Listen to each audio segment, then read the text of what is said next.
From Oscar Steakhouse, inside the Plaza Hotel and Casino in Las Vegas, you're on the corner of Main Street. Welcome to the only podcast produced by and recorded in the Las Vegas Hotel Casino. From gaming to dining to entertainment to sports to Vegas history, this is the place to be for the inside scoop, because this is the place to be downtown. Now, here's Plaza CEO Jonathan Jossel.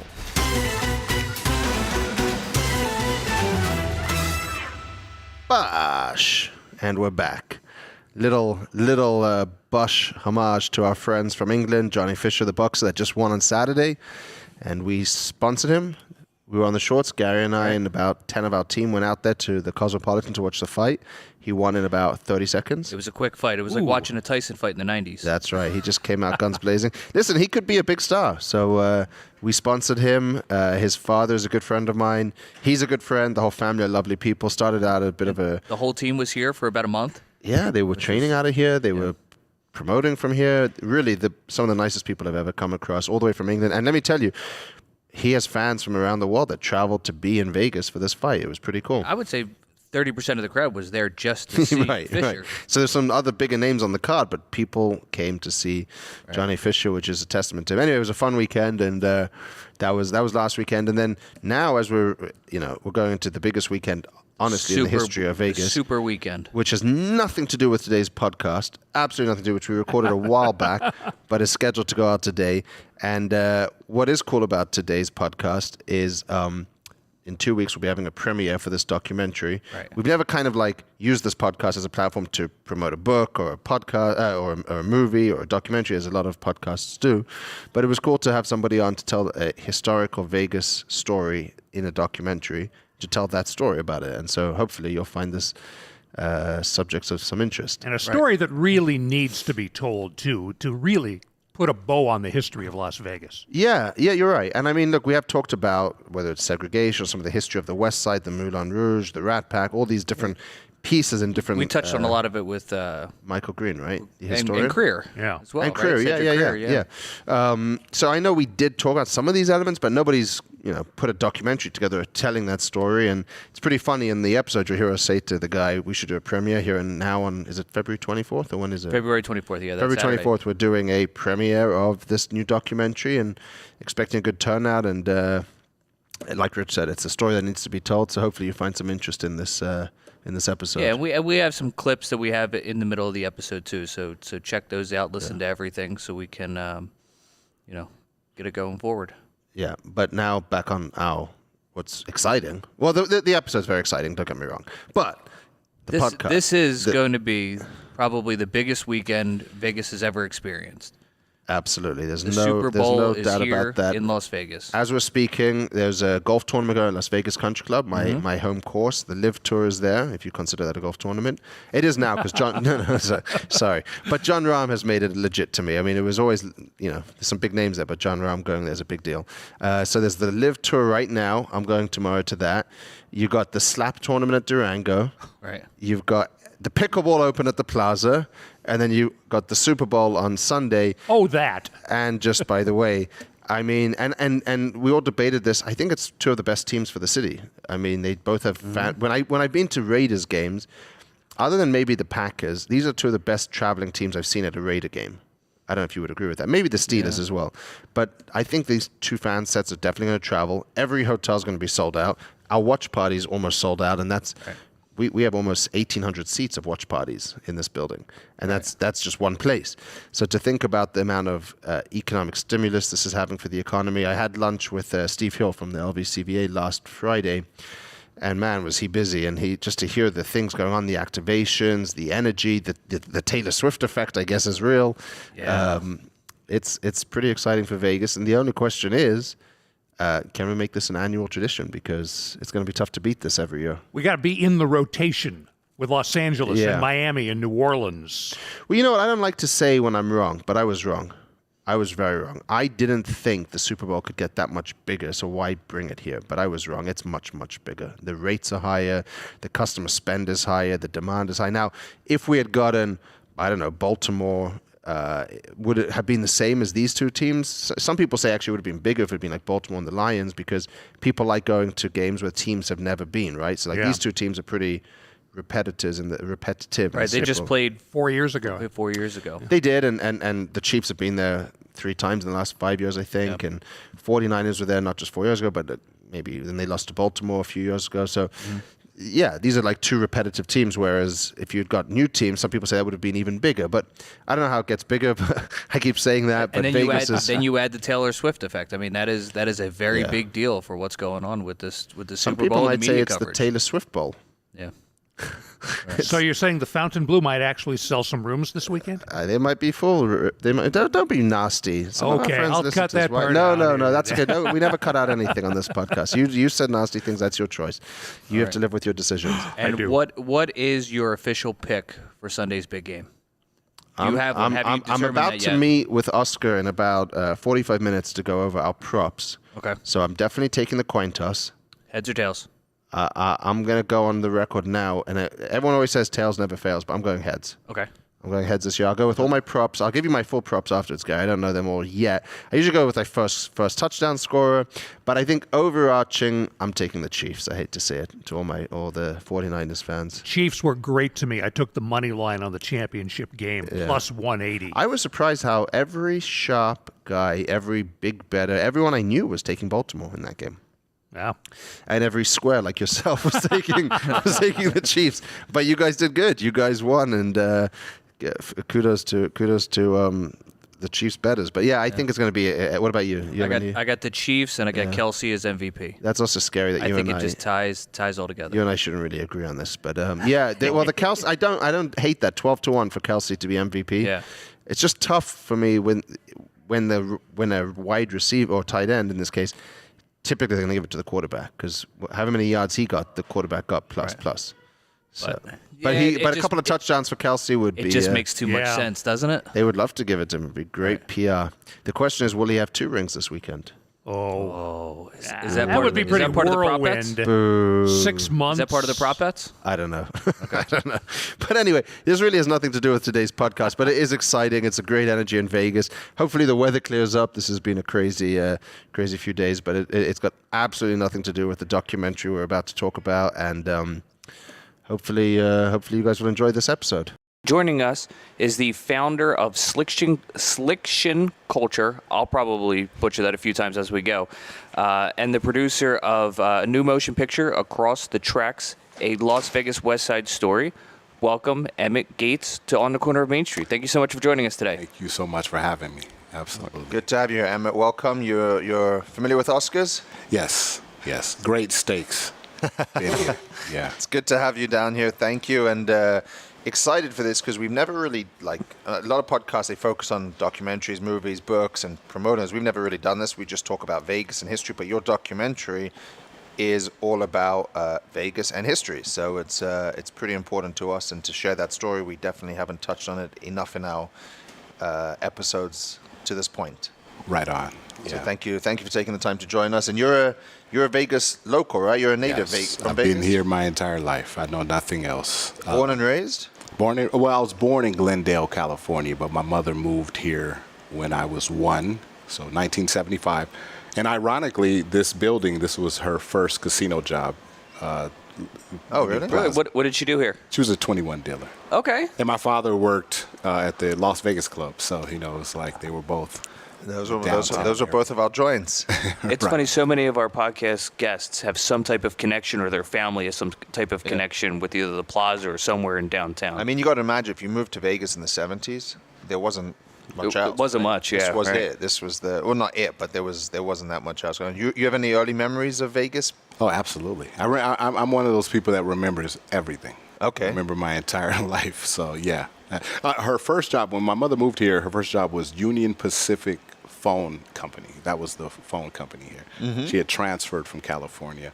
But the casino was a better option, so she came here to the Union Plaza, worked here. My father was a poker dealer at the Las Vegas Club. That's crazy. Do you remember visiting them there? No. I was much. You were young, yeah. Yeah. I did have dinner with someone last night who remembered going to Oscars, which was center stage in 1985 as a kid. Wow. Oh, wow. And I just said I would love to have seen Vegas in the 80s, and specifically center stage and the plaza and the old charm of these places. Right. When did Oscars or whatever was the restaurant come into play and it was not the pool anymore? Do you know what date that was? So that was the 70s was the pool. Yeah. Late 70s they built the North Tower, and then the South Tower. And once they did that, they put the pool between the two buildings. And then this went under development there? Under development. Wow, So okay. In the early 80s, it became center stage. Okay. Yeah. Perfect. If Emmett, there's any historian out there that wants to correct that, please do, because I wasn't here for it. That's just what I've been told. yeah. Emmett, what were some of your first memories of downtown or Las Vegas back in the 70s, 80s? Well, being a baby. Yeah, right. Las Vegas is a unique city. Mm-hmm. So we're spoiled. You grew up here, you're spoiled. To the 24-hour option. Not that we use it; it's just having that option. Right. Again, I grew up here, so that's all I know. I've went to other cities. If you've ever been to a Las Vegas club, you go to another city, even a major city. Hey, we're going to take you to our hottest club. So you're like, okay, cool. You go there and you're like underwhelmed. Right. Because you're from Vegas, So my earliest memories are just being a kid in a very hot desert that gets fairly cold in the winter, but much hotter in the summer. What part of the city did you grow up in? Man, listen, I went to 13 different schools in Las Vegas, all in Las Vegas. So there's no part of Las Vegas I haven't lived in. Okay. So we can probably get a snippet of everything. But we're here today because we're talking about the West Side, right? Right on. Do you remember, what was your first experience with Jackson Avenue, and what was it like back in the? You're telling a story. All right, hold on. Why don't we talk about what is the documentary that you're doing, and how did it come to be? Well, we're covering the history of the historic West Side. When people hear West Side Vegas, they're going to think Summerlin because that is the westernmost part. Yeah, good. Thank you for that clarification. But yeah, this is the historic West Side, which simply at the time meant west of the tracks, right? The tracks that are right here. Old Town is what they originally called it, because that was where Vegas started. That was supposed to be the town site that started the city. Okay. But then, of course, Clark had the water rights, and he did it on this side of the tracks. So a lot of the businesses and the people that had established in Old Town moved over the tracks here and established what is now. And today, downtown is thought of as Old Town, but you're referring to the West Side, historic West Side, the historic West Side, as the Old Town. Right. And so when we think of Vegas, everybody knows about Vegas. It's one of the most famous cities on the planet. So everybody knows casinos, clubs, the shows, and all that. And when you talk about Vegas history, everybody knows the mob. Right. This is a part of Vegas history that most people never even consider. Correct. You just don't equate it with Las Vegas, but it exists. And as we know, Vegas is a city that has no problem tearing down, historic monuments and just replacing it. So if we do not capture this history now, it could be lost forever. So what was the spark for doing the documentary, and why?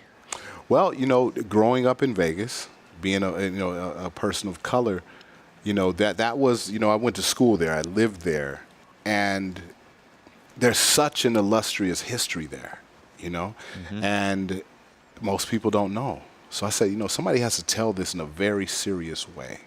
The story of the historic West Side is not unique because it is an American story. Every major city has the same story. There was a place in town where the black people could live. They couldn't go anywhere else. They were kind of segregated there. The difference is this is Las Vegas, one of the most famous cities on the planet. Plus, our story comes with Nat King Cole. It comes with Pearl Bailey. It comes with, these people. Sammy Davis Jr., of course. All these international superstars. Right. And for young people today, I tell them, I'm like, that would be like you living somewhere and then looking out the window and seeing Jay-Z and Beyonce walk by in your neighborhood because that's the only place they could be, as famous as they are. How would you, Gary, maybe you can do this, but how would you describe the historic West Side, or where is it? What is it? What are the boundaries of it? What makes it up? I mean, is there Is there a definition for people that aren't familiar with it that are listening to this, like saying, yeah, I'm curious about what you said the other side of the train tracks, but Yes. Yeah, so you have the Union Pacific Railroad there. Train tracks cuts right through the city. Right, that's right behind our property line. Right behind where we Right. are now. Right. And so just west of that, half a mile away is a little section of town that is now known as the Historic Westside. And it's arguable about where it ends. Okay. Like, we know where it begins. It begins just on the other side of these tracks. But it has expanded over the years, and I've had people argue with me, that wasn't the West Side. I'm like, well, it is now, you know.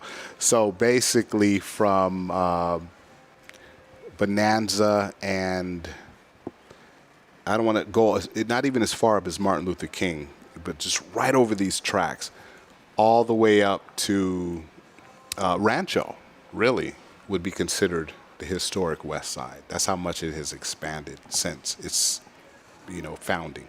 Okay. Yeah, it says we pulled some stuff up here that the historic West Side is about 3.5 square miles. Is that about the right? That's about fair. Where, Yeah. where you're considering it? Okay. Yeah, zip code 89106. Okay. So that's considered the historic West Side.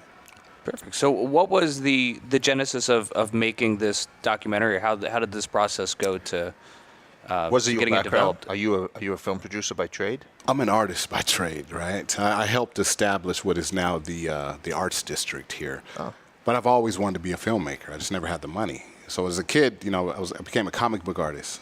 Storyboards, I'm storytelling. Cheap ways of making movies. And now things are a little bit more cost effective. And, things like I can do that. So no, this is film is a new area for me. Okay. So I decided to make this film first because, again, it's a history that a lot of people don't know.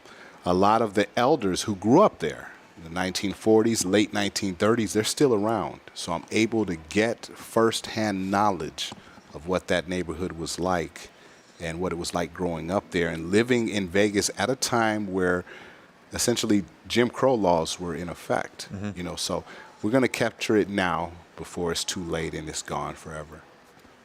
Awesome. And so the project itself there was a grant from the Las Vegas Centennial Commission. Yes, the Las Vegas Centennial Commission. How did you go about getting that grant and going through that process in order to develop the film?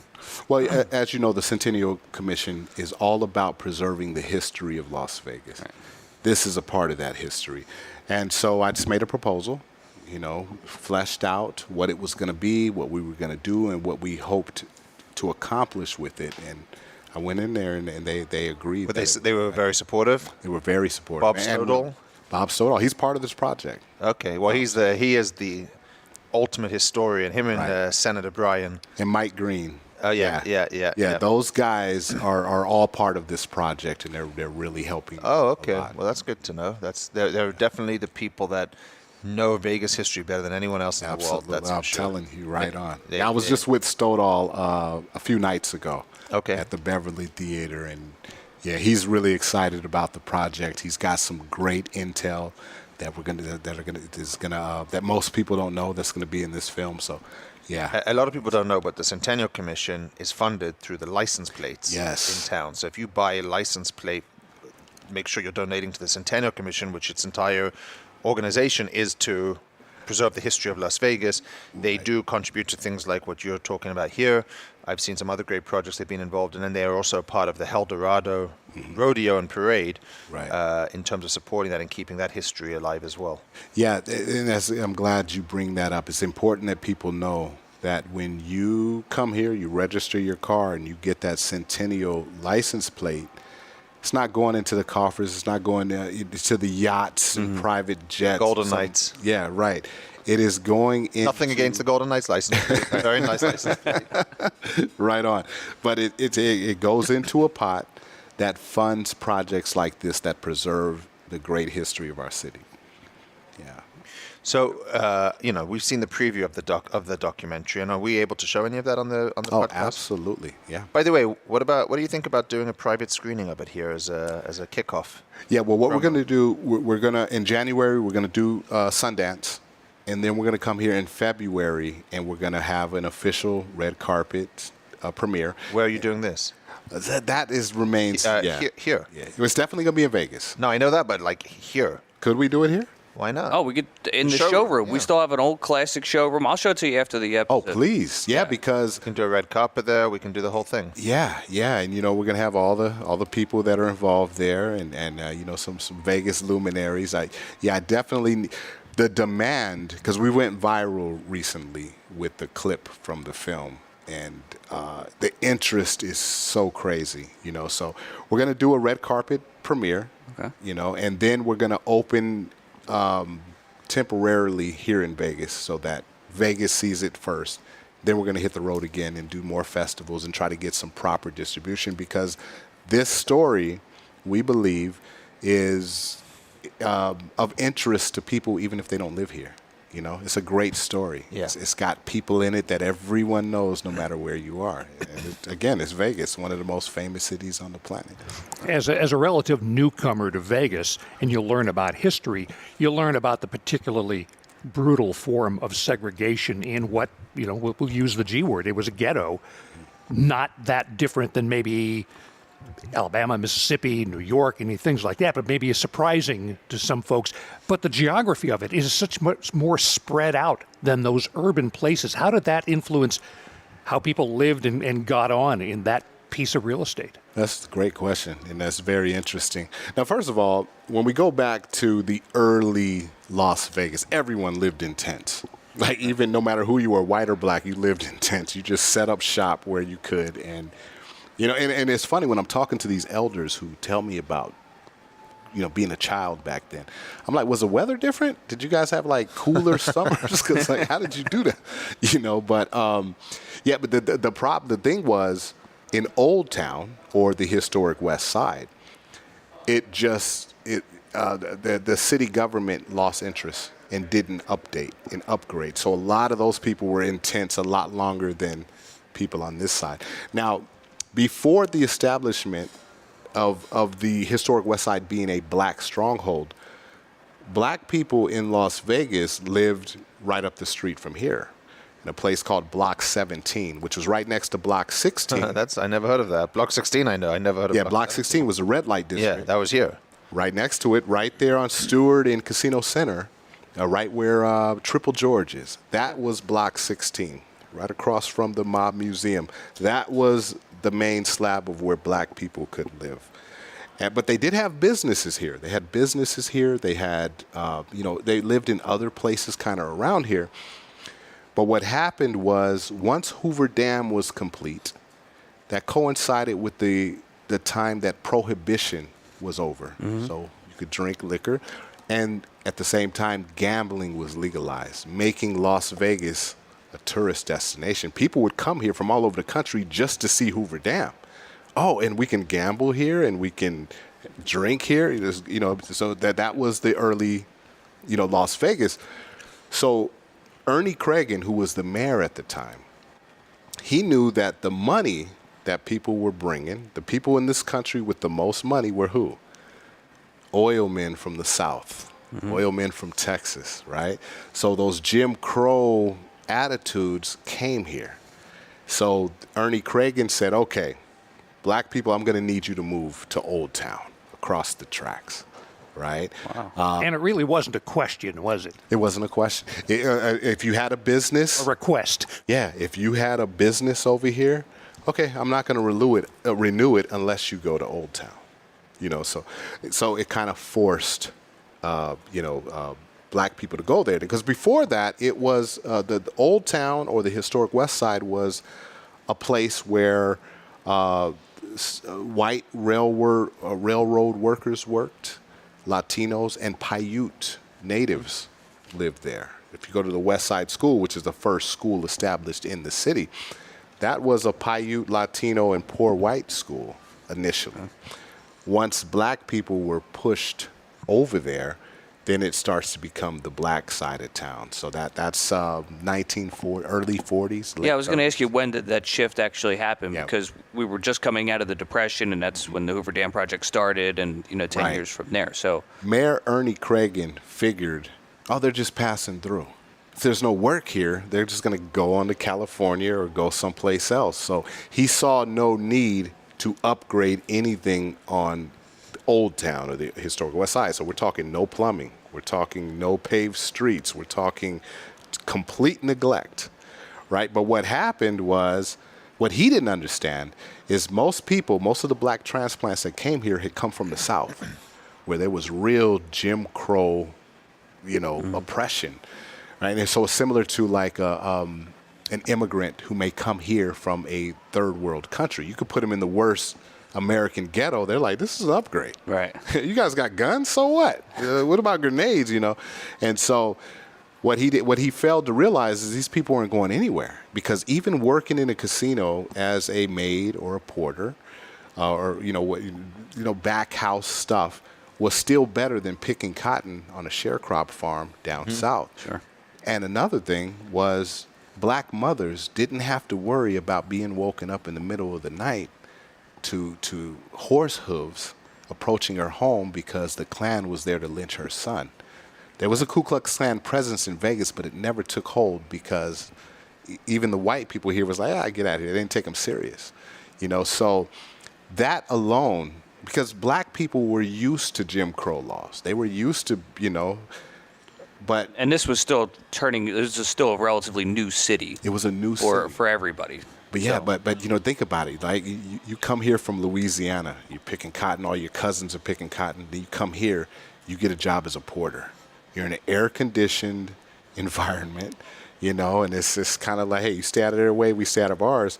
And you're making, I don't know, whatever it was, $2 a day or whatever it was at that time. And then you call your cousins in the South. They're like, dude, I'm coming out there. So they kept coming, and more and more and more. Then World War II breaks off.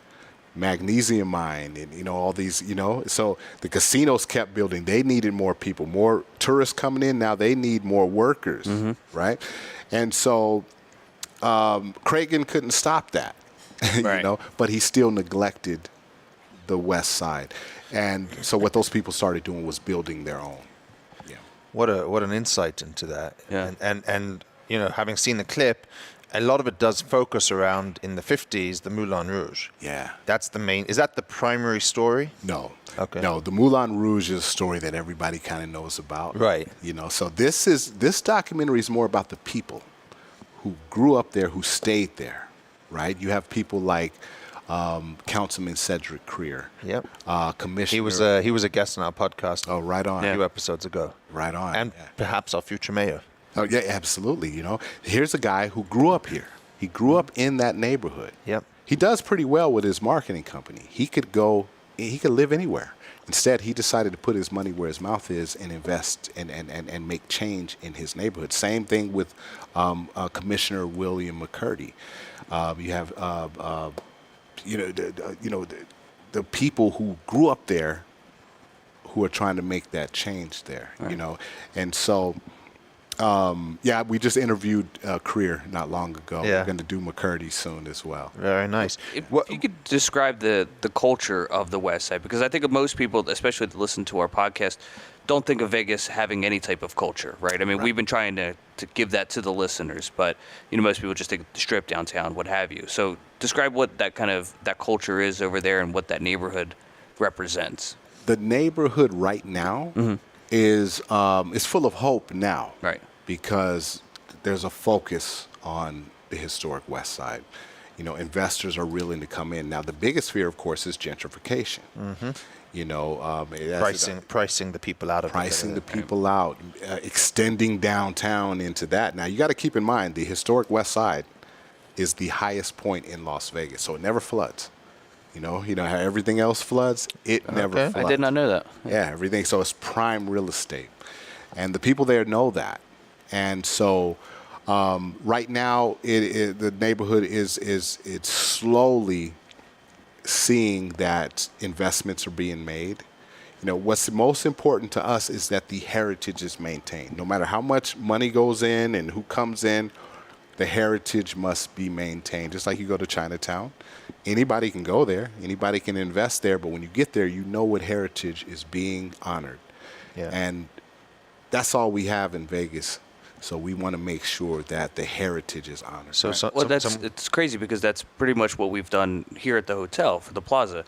We didn't, there could have been an option to just bulldoze it and build a new, right? But in order to keep, you can keep, remodeling things, but if you lose, what the essence of the building is, Right. you lose everything. Absolutely. and I do want to mention some good friends of ours and partners, Sam Cherry, Grant Garcia, are going to build 104 units in the historic Westside. Yeah. So congratulations, and that's public now and been approved, and will be they'll come in there with their own style, but of course honor the heritage the way you're describing it. And I think it's important to have local developers that understand that want to be a part of that. And there's a few other projects, some that maybe don't have an understanding of the heritage. I did read about a guy who's a self-proclaimed crazy developer. He wanted to build a hotel casino, and it's now sort of changing already. Is that a $700 million 60-story casino with 764 hotel rooms? We don't have video, but he's smiling. 458 residential units, and 900-seat theater, retail shop, and bars and restaurants. Any thoughts on that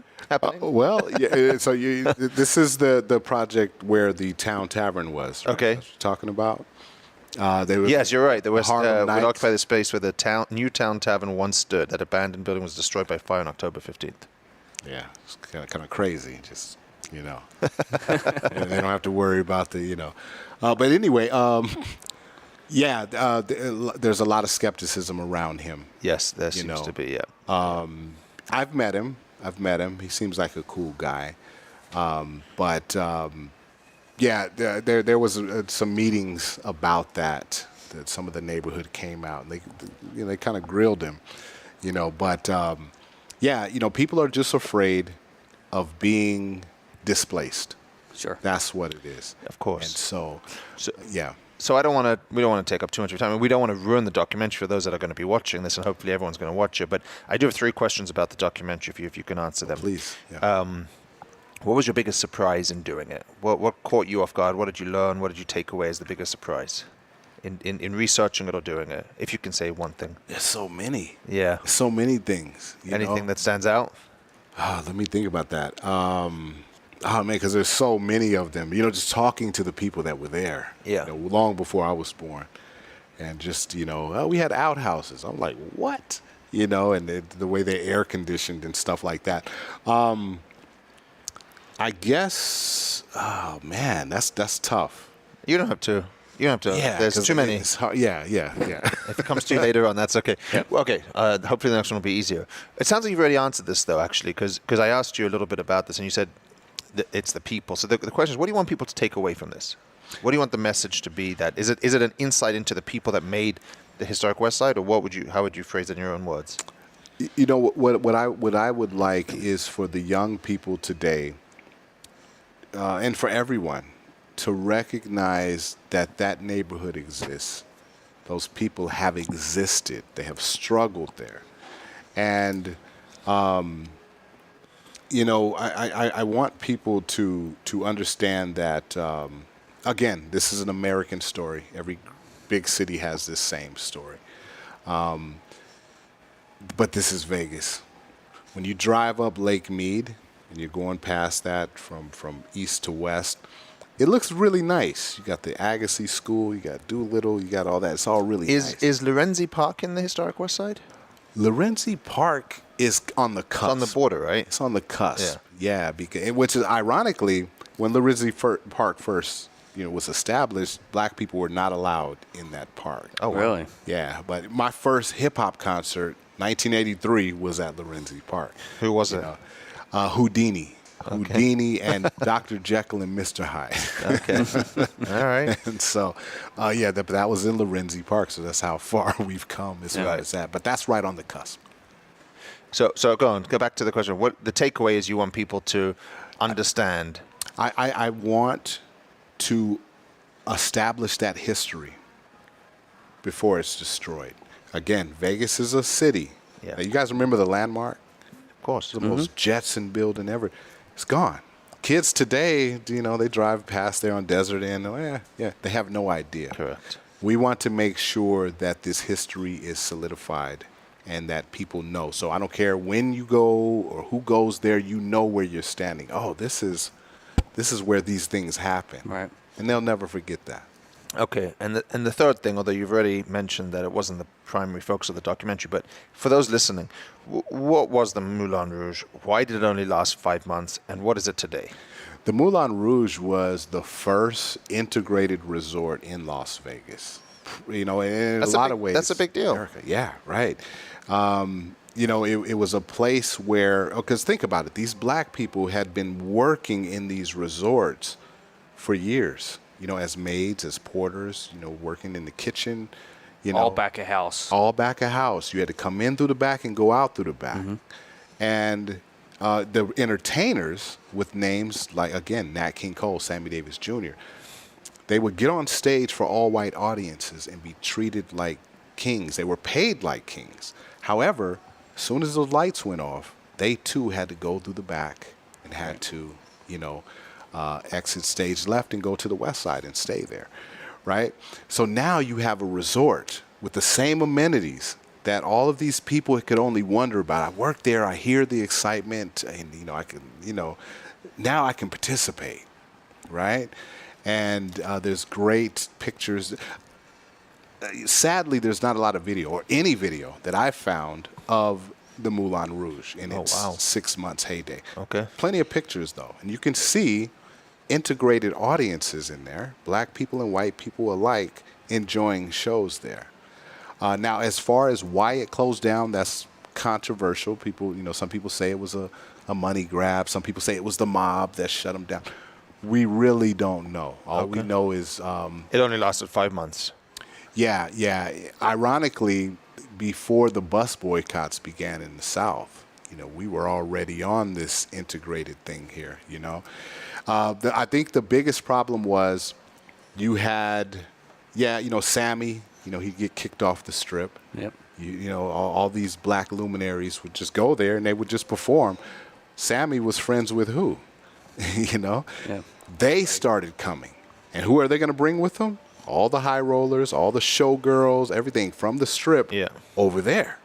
Hey, where you going, man? Oh, man, we're going to the Moulin Rouge. That's where it's rocking. And so it's a good chance that had a lot to do with, you know, hey, shut that down. Right. They're taking too much action. And what is it today? And what is it? It is an empty lot today.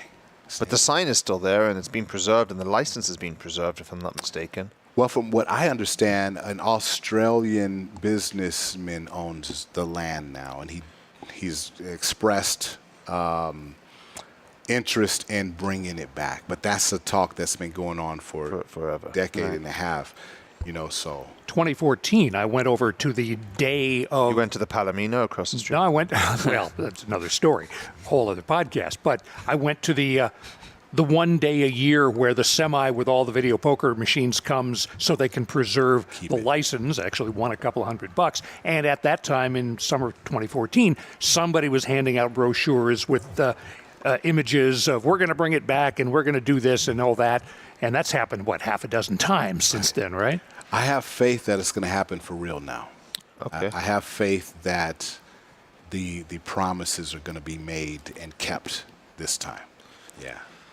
So I know we have talked about this on another podcast in probably 40, 50 episodes ago. I know Lisa was a part of that, our original host. You want to pause? Yeah, I was going to go. Well, I can continue. Okay. Oh. I know we have talked about this on a different episode, and Lisa, that was back when Lisa was here. It might have been 30, 40 episodes ago. But when did the segregation technically end? When was the strip open to all, as it should have always been? When did this change? This was in the 1960s with the Moulin Rouge Agreement, right, where you had luminaries from the West Side and some Vegas luminaries, people like Hank Greenspun, and these people that came together. And because it came down to a group of the NAACP and a group of people saying, listen, we're going to march on the strip.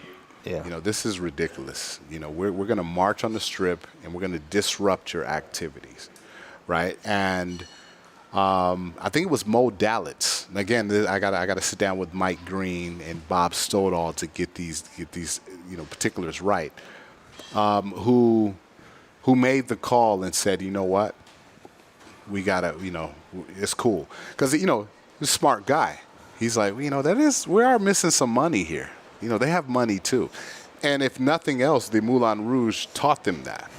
Black people had money too. Right. Yep. And so they opened it up, and that was a result of the Moulin Rouge agreement, which we will be covering in the film. They opened it up. The laws changed. The policies changed. The attitudes didn't always change among the guests and the management. Right, but there was consequences for that. Yeah, I remember the horror story, at least of Lena Horne taking a swim in the pool. Well, that was some time before. Was it? Okay. Oh yeah. That And then they drained the pool Okay. because of some white folks from the South would Jeez. not get in. But you know what? That's kind of a urban legend because the name changes. Sometimes okay. it's Dorothy Dandridge. Oh. Sometimes it's, you know what I mean? I have no doubt that it happened, but I'm going to have to research more to find out exactly who that was that had that experience. Emmett, in the documentary, is there a lot of historical footage? Were you able to get a lot of the footage and a lot of video from the West Side? Well, there's not a lot. Right, There's pictures. Okay. There's pictures, and in talking to some of these people, they have photo albums, so I'm able to get stuff that's not already in the UNLV archive, so that's cool. But yeah, there's not a lot of video. Again, with Moulin Rouge, as big as a deal as that was, no video footage. Right, and I interviewed recently Ann Bailey, who was one of the original showgirls at the Moulin Rouge, and she became the first black showgirl on the Las Vegas Strip. And she remembers getting off the plane and all of the press being there, taking video and pictures of them, but we have never seen that. So I imagine it's somewhere. Okay. But yeah. If it is, you'll find it. I'm sure. I'm going to try, man. The clock is ticking on Yeah. us, but we are looking for any unique, historic items that we can find to capture that. And if we can't, we will remake it in CGI or whatever, like we had to do with the Moulin Rouge. Great. What is, if you can, explain a little bit about your company, Slick Culture, and kind of what they do that's kind of behind this project. Well, this is we started, our first project that we started was about the establishment of the Arts District here in Vegas. It's called Five Finger Miscount, a documentary. That was my art crew. And, so we started the mural programs and everything that you see everywhere now. And ironically, my first art show that I ever did was with Shepard Fairey, who adorns this building. He does. It was one of his first shows. It was my first show, and it was a really cool show, which gave me the spark. I got to go back to Vegas and do this. And so we started that. But Slick Culture is a company that I founded during the pandemic. I only work with artists. You have to be an artist, be it sound, be it visual. Everybody we work with is a bona fide artist, and so when you see this film, it's going to be a little different than your boring talking head documentaries. It's going to be very visually entertaining and stimulating to hopefully, excuse me, get us a broader audience. Young people will enjoy watching this just as much as us old farts. So, what do you think about our murals on the building? You like them? Oh, absolutely. Yeah, we got Shepard Fairey, Deface, and Fail. Yeah, this building has, it's remained the same since I was a small child, but it's upgraded beautifully. Well, we appreciate that. Thank you. Yeah. I guess the only other thing I wanted to ask you about, and I have in front of me here, the 100 Plan in Action. It's got a pretty cool letter from Cedric Creer and Lawrence Weekly. Are you familiar with this? Oh, absolutely. So, looking at this, it looks like the Historic Westside communities, it's on the up and up, and it's going to be changing dramatically. Besides for the Share Downtown project with Sam and Grant, is there any other projects you're excited about? Anything else you want to tell people about the future, or where you'd like to see it go in the next 5 to 10 years? The Historic Westside particularly? Yeah, I think the 100 Plan is a great idea. And I think this one's really going to happen because, as we mentioned, these promises have been made so many times before for decades. I think this time it's going to stick. And largely because Cedric Creer, William McCurdy, Chandra Armstrong, these are people who grew up in that community, who have been elected into positions to make change. Right. And I think they're going to hold the city accountable. And I think it's really going to happen this time. And hopefully this film will be able to help those efforts. Yeah. And then your film will help preserve what it was, where it came to be, and then we'll just see the ultimate growth of the historic Westside. Absolutely. I'm hoping that people from other places will watch this film, and when they come here, they'll add that to their list of must-see things, Well, is there like any museums or anything that tells that story down there? Well, part of that 100 plan is they have a heritage museum going up there, and they're doing, they just paved Jackson, which was the economic hub, or the Black Strip, as they called it. And there just plans to rebuild it. And that casino we talked about earlier is part of those efforts. Yeah. I do know at the Neon Museum, they talk about the Historic Westside as well. Yeah. As part of that tour. Yeah. And they go through the Moulin Rouge because they have one of the signs up in their, in their exhibit. Yeah. We have a lot of mutual friends. Like I said, with this project, we have Bob Stoddall, Mike Green, Brian Paco Alvarez. Oh, yeah. Clay T. White, who is, you guys should probably get on here. She's our griot. She moved here in 1992, and she has made it her mission to preserve the history specifically of the West Side. So she has interviews from people who have passed on, a decade ago. So she's really been a big help, and she's going to be a primary part of this film. Amazing. You mentioned the Arts District. Are you still involved in the Arts District? Not as much as I was. Okay. I think it's pretty good. When we started that, you couldn't go down there past dark. Yeah. Now it's cool. It's like Soho. Mm-hmm. But when we first got down there, it was just a group of artists who were just passionate. We found some great building owners who allowed us to do what we wanted, and I still work with artists who are active there and whatnot. So. Well, good luck with the documentary, and if we can help you promote it, or if we can do anything to help host the events that you're doing, or anything we can do to be a part of this, we want to be a part of the community, and anything we can do to help, we're here for you. So thank you for taking the time. I know Gary's got his closing questions, but I wanted to thank you and let you know we're here to help you in any way that we can. Yeah. Thank you, brother. Emmett, we ask all of our guests the same question. So what advice would you give to young people getting into the film industry, or creators, or for young blacks coming into town? Just do it. Okay. We live in the age of information, so there's no excuse for ignorance. Anything you want to know is on YouTube. That's how I learned everything. That's how I learned how to color grade. That's how I learned how to edit. That's how it's right there. So learn that. Take your passion and build with it. Yeah, you got to spend a little money to buy some equipment and whatnot, but if your vision is clear and your vision is strong, there's a million people who will help you get there. Awesome. Well said. So how should people that are listening to this keep up to date on the project and what's going on, release dates? What's the best way for them to keep in contact with the project and with you as well? If you go to sliction.com, okay, the updates will be there, so you'll know where it's going to be as we go. Right now we're still in production. We'll be going into post-production at the end of November, and February we plan to release exclusively in Vegas, but then we're going to kind of take it around the world and get it out there. The pronunciation and the spelling are a little different, so SLICKTION.com. Yeah, SLICKTION, Slick Shun. Yeah, my artist name is Iceberg Slick, so it's an extension of that. And keep up with you on Instagram at Iceberg Slick. Iceberg_Slick_original on Instagram, right? Yes, absolutely. All right, Emmett, thank you so much for being on our episode. Right on. Thank you so much for having me. Are you a fan of On the Corner of Main Street? You're listening, so we'll assume that's a yes. So share the love, rate, review, and tell a friend to subscribe. Also, follow us on Twitter and Instagram at PlazaPod, on Facebook, Plaza Podcast, and feel free to write to the man himself at Jonathan Jossel. We'll see you next time, right here on the corner of Main Street.